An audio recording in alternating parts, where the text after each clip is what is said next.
Amigos televidentes, de esta hora saludamos al abogado Lenín Polanco, experto en temas legislativos. Gracias, Lenín, por aceptar la invitación a este diálogo. Hablemos de la Asamblea Nacional, la crisis que se vive, la crisis institucional, la crisis interna que vive esta importante función del Estado. Esta crisis es causada por Guadalupe Llori, la presidenta del organismo, que entendemos se aferra a la presidencia, o hay otras circunstancias. Bienvenido nuevamente. Buenas tardes. Buenas tardes. Un placer siempre poder compartir el prestigioso medio. Bueno, como siempre, manteniendo para entender la situación actual de la crisis en el relacionamiento ejecutivo-legislativo, hay que mirar, hacer una visión de conjunto, una visión sistémica de lo que es esta crisis estructural de gobernabilidad que se refleja en la dinámica del legislativo. Esta, si se quiere, es la parte más visible o la punta del iceberg sobre la inestabilidad que existen en las instituciones democráticas, la falta que existe en el país de la cultura de diálogo y de la construcción de consensos, y desde luego de la incapacidad de las fuerzas políticas para poder encontrar soluciones tanto al interno como y para poderle otorgar al país respuestas apropiadas, respuestas precisas. O sea, las grandes prioridades nacionales como son la seguridad, el empleo, la reactivación económica. Lo que usted dice, Lenín, sí, lo que usted dice, Lenín, es que la crisis en este momento, o lo que sucede con Guadalupe Llori, es solamente la derivación de una serie de factores externos. De hecho, esa es una parte para poder mirarla en su conjunto, pero desde luego hay hechos imputables a la misma conducción legislativa por parte de la presidenta Guadalupe Llori y a la configuración estructural de las fuerzas que actualmente integran la Asamblea Nacional. Por ejemplo, nosotros vemos que las fuerzas de mayoría que ahora se han configurado para este proceso en contra de la titular del primer poder del Estado están encabezadas por el correísmo, por Unión por la Esperanza, junto con el Partido Social Cristiano, los disidentes de Pachacutic y algunas asambleístas de Izquierda Democrática y de otras fuerzas. Es decir, la composición ideológico-política que le ha sido siempre adversa al Ejecutivo ahora se traduce en este intento también de relevar de la presidencia a la asambleísta Guadalupe Llori. Y desde luego existen factores externos e internos. Claro, ahora, esto no es nuevo, Lenín, y usted con su experiencia legislativa como asesor debe de pronto tener una visión más amplia de esta situación. Le decía, esto no es nuevo, pero en este caso específico de Llori, ¿hay incumplimiento de funciones tal como señalan los denunciantes? Bueno, básicamente una de las causales por las que se está buscando la destitución y que debe ser probada dentro de este procedimiento es el hecho de que no se ha convocado con la debida celeridad o con los plazos estipulados en la Ley Orgánica de la Función Legislativa a la celebración de algunas sesiones del Pleno de la Asamblea. De hecho, esta es una causal que está tipificada en la ley que es natural para el Parlamento, que es la Ley Orgánica de la Función Legislativa.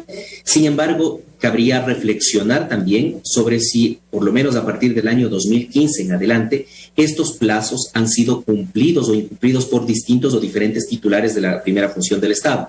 Es decir, podría configurarse eventualmente el incumplimiento de la convocatoria a las sesiones de los tiempos establecidos de la función legislativa, pero también debe hacerse una valoración de si esto puede constituir realmente una causal válida para la revocatoria del mandato. Esa sería una de las causas en las que habría el cumplimiento de funciones, y otra desde luego que está esgrimida por el asambleísta Esteban Torres, que es el denunciante.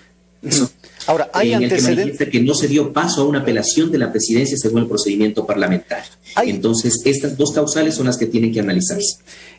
Lenín, ¿hay antecedentes en el sentido de que el presidente o la presidenta de la Asamblea o del Congreso lleve una instancia que muchos consideran debe dilucidarse al interno de la Asamblea a otro ámbito, al ámbito judicial, tal como lo ha hecho la señora Llori?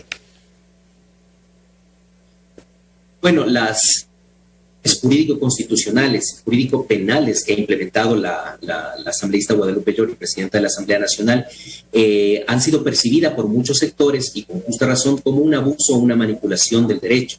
¿Qué quiere decir esto? Las acciones jurídico-constitucionales, si bien le todo ciudadano que pueda de alguna manera haber restringidos o menoscabados sus derechos constitucionales, puede accionar la justicia constitucional. Sin embargo, en el seno de un órgano eminentemente político, del primer órgano político de deliberación del Estado, que es la Asamblea Nacional del Ecuador, interferir o torpedear los asuntos de los procedimientos internos con acciones jurídico-constitucionales, pues de alguna manera podría constituirse en un abuso del derecho. Ahora, entonces, respecto, son difíciles de encontrarlas. Vemos que ahora, después de que el año 2000 se convierte en un Estado constitucional de derechos, ha dado muy buenos resultados en algunos campos, pero siempre ha existido este abuso que podría configurarse del derecho constitucional, tanto en este tipo de acciones como medidas cautelares, tanto en los habeas corpus, que ahora los vemos también que están muy de moda por algunos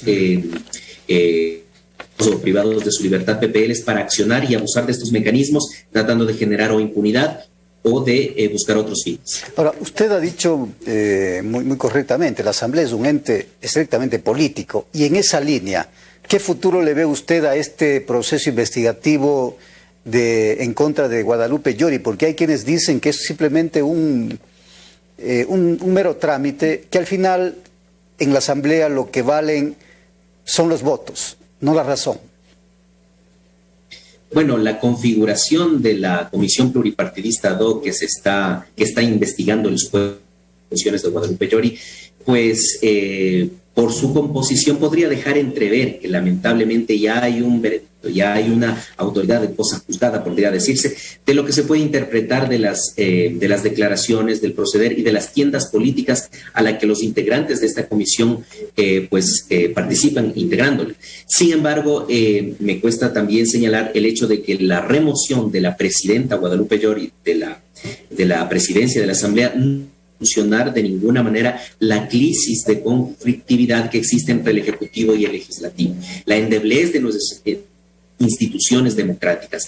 Entonces, probablemente la suerte está echada. En el plazo correspondiente, pues, es lo más certero. Las probabilidades aseguran que esta comisión certificaría el incumplimiento de funciones y se puede asistir a un proceso ya de remoción, de destitución de la presidenta Guadalupe Llori. Sin embargo, esto en nada abonaría a solucionar el déficit de gobernabilidad y la crisis institucional que actualmente se vive en el país. Y ese es el tema, creo yo, de fondo, porque entiendo que con esta situación que vive la presidenta de la Asamblea, el CAL no se puede reunir, no pueden viabilizar los proyectos,